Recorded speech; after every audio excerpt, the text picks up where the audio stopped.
Salut tout le monde, c'est Hippo. Aujourd'hui, on se retrouve sur une petite vidéo pour voir ensemble quelques petits éléments pour vous. Et quand je dis pour vous, c'est pour ne pas caractériser votre projet ou quoi que ce soit. Simplement parce qu'on va voir des petits éléments en fait d'interface qui pourraient vous être utiles et qui pourraient être bien sympathiques pour vous et quelques petits éléments d'aide, etc. Alors la première chose qu'on va voir, c'est le bandeau d'accès rapide qui est en haut à gauche. Tout simplement, en fait, c'est un bandeau qui permet d'avoir des boutons qui existent dans les différents menus beaucoup plus rapidement parce qu'ils sont en haut, disponibles tout le temps, quel que soit le bandeau dans lequel vous êtes. Enfin, l'onglet dans lequel vous êtes. Et ça permet, par exemple, d'avoir des lignes fines. Alors là, je n'ai pas les lignes fines. Et en fait, ce que je vais faire, c'est que je vais rajouter le fait d'avoir la ligne fine. Donc, je vais aller dans Vue, je vais faire un clic droit sur le bouton ligne fine. Et je vais faire ajouter la barre d'outils d'accès rapide. Et maintenant, je me retrouve bien avec l'outil ligne fine qui est là et qui me permettra dans mes vues d'avoir des lignes fines et non pas des grosses lignes. Donc voilà, maintenant vous savez comment ajouter un élément à votre barre d'accès rapide, mais comment faire en sorte, comment faire en sorte d'avoir votre accès, votre bouton à un endroit différent. Simplement, vous faites personnaliser la barre d'outils d'accès rapide. Et à cet élément-là, vous pouvez changer où est affiché ces éléments, et quel est l'ordre. Et vous pouvez ajouter des séparateurs, c'est-à-dire les petites lignes que vous pouvez voir ici. Et là, vous pouvez ajouter des séparateurs en appuyant sur le bouton ici, ça va ajouter un séparateur. Et vous pouvez bouger tous les éléments. Et vous pouvez aussi supprimer des boutons. Voilà, si jamais il y en a que vous n'utilisez pas. Personnellement, mesurer entre deux références, les cotes alignées et ça, tout ça, moi je les utilise pas, j'utilise simplement le menu. Donc du coup, voilà, je les supprime. Et voilà. Et maintenant, ma barre d'outils accès rapide est personnalisée, est toute bien, est toute belle et toute impeccable. Ce qu'on va voir maintenant, c'est comment s'auto-aider pour comprendre les boutons qu'il y a dans les différents menus. Alors, il y a deux méthodes qui sont assez bien. La première, la plus simple, c'est de rester dessus longtemps. Voilà. Parce qu'il faut savoir que si vous restez dessus assez longtemps, vous pourrez avoir une petite vidéo d'explication ou une image qui vous expliquera comment faire les éléments et comment les appliquer et comment dire. Et c'est plutôt bien fait et ça permet vraiment de comprendre à quoi sert le bouton et comment il faut utiliser le bouton. Vous avez toute une explication qui est bien traduite, très franchement très bien traduite de l'anglais, donc c'est vraiment impeccable. Il n'y a aucun souci à se faire là-dessus. Ensuite, si vous avez besoin de faire une recherche sur un élément spécial, vous pouvez tout simplement taper la recherche dans la barre de recherche et ça vous envoie directement sur Autodesk avec l'aide d'Autodesk. Voilà. Et donc vous aurez en fonction de ce que vous avez tapé pas mal d'aides qui correspondent à votre recherche et vous pouvez chercher en fonction de certains éléments, mais appliquer des filtres si c'était une commande ou quoi que ce soit, enfin pas mal de petites choses. Donc, franchement ce site est bien, donc je vous conseille d'utiliser, si jamais vous avez une commande que vous avez un peu de mal à comprendre ou quoi que ce soit, d'utiliser cette commande là. Vous pouvez l'afficher et la désafficher avec la petite flèche tranquillement. Voilà. Après ce qu'on va voir maintenant, il faut aller dans options, donc Revit, options. On va prendre quelques secondes pour voir un petit peu les options. Un truc que je n'avais pas fait jusqu'à maintenant, il me semble. Alors, Revit a tendance à vous demander si vous voulez enregistrer votre projet assez souvent. Ce qui est intéressant, parce que si vous ne le faites pas, en général, vous connaissez le fameux coup du oh, non, mon Dieu, ça fait 4 heures que je travaille sur ce document et je l'ai perdu, non. Voilà, ce fameux problème qui arrive très souvent, parce que ça arrive en informatique. Voilà, c'est comme ça que ça se passe. Donc du coup, vous avez l'intervalle de rappel d'enregistrement que vous pouvez modifier. soit par quart d'heure, soit par demi-heure, 1 heure, 2 heures, 4 heures, aucun rappel. Je vous déconseille très fortement aucun rappel, même 4 heures, même 2 heures. Je conseille au minimum d'1 heure, voilà. Ensuite, vous avez l'intervalle de rappel de synchronisation avec un fichier central, donc c'est la même chose qu'un enregistrement, mais c'est juste parce que vous êtes sur un fichier central. Voilà. Comment passer très vite sur un truc. Ensuite, là vous avez, le thème actif de Revit. C'est-à-dire que si je passe en sombre, Revit va avoir tendance à passer tous ces boutons, etc. en sombre. Et si je passe en clair, il va rester en clair. Voilà. C'est juste pas mal de raccourcis que vous pouvez changer, des options de double-clic, des infobulles que vous pouvez changer, etc. Pas mal de petites choses ici à cocher, décocher. Donc ça, je vous laisse voir par vous-même ce qui vous intéresse ou pas. Là, vous avez tous les onglets, tous les outils qui sont cochés. Donc voilà, gardez les cochés. Moi, je pense que c'est plus intéressant de les avoir. Ensuite, dans les graphismes, vous avez,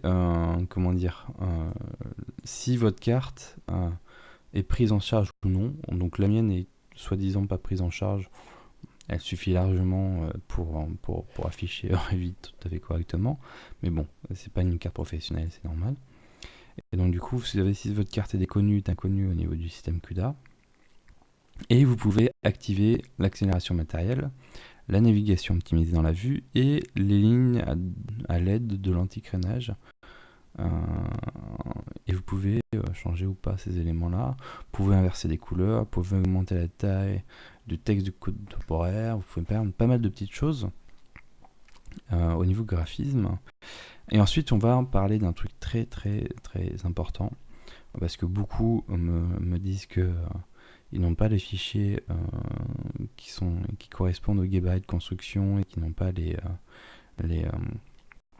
surtout aussi les librairies. Donc on va en parler tout de suite.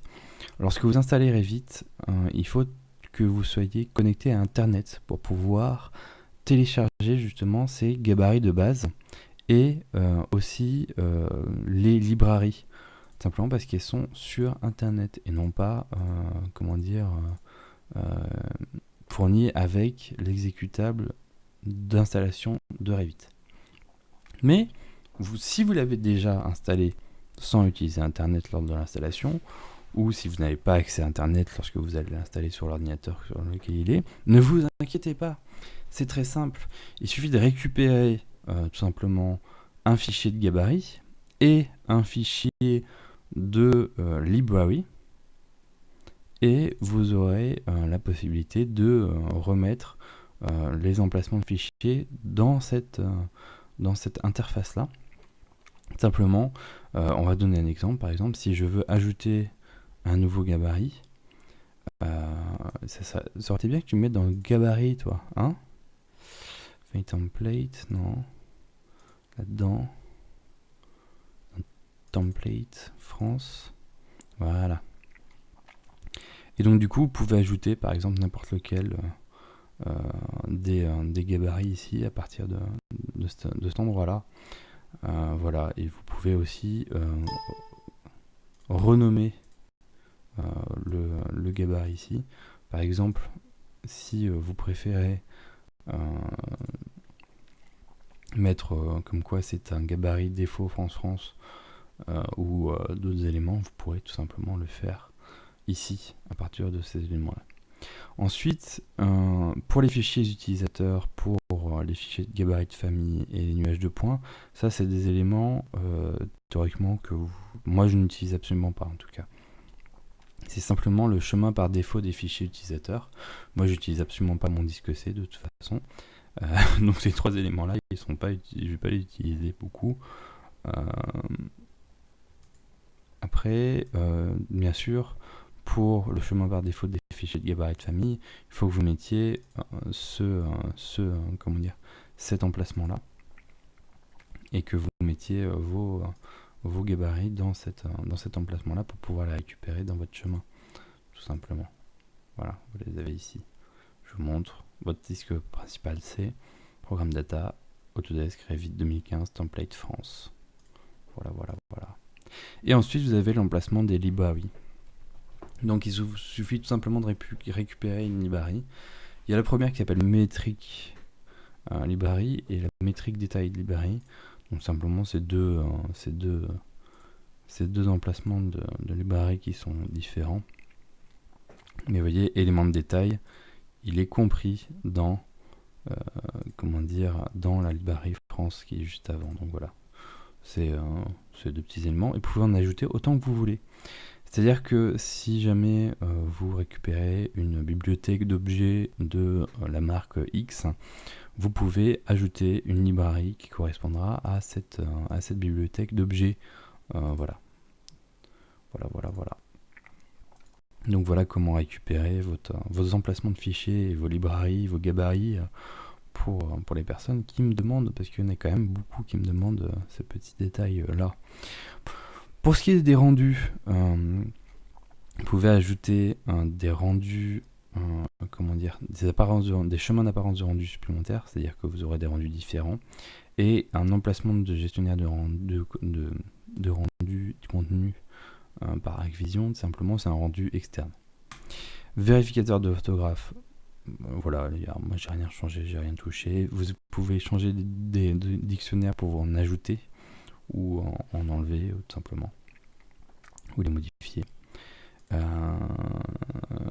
Ça je sais pas ce que c'est, je vais pas vous mentir.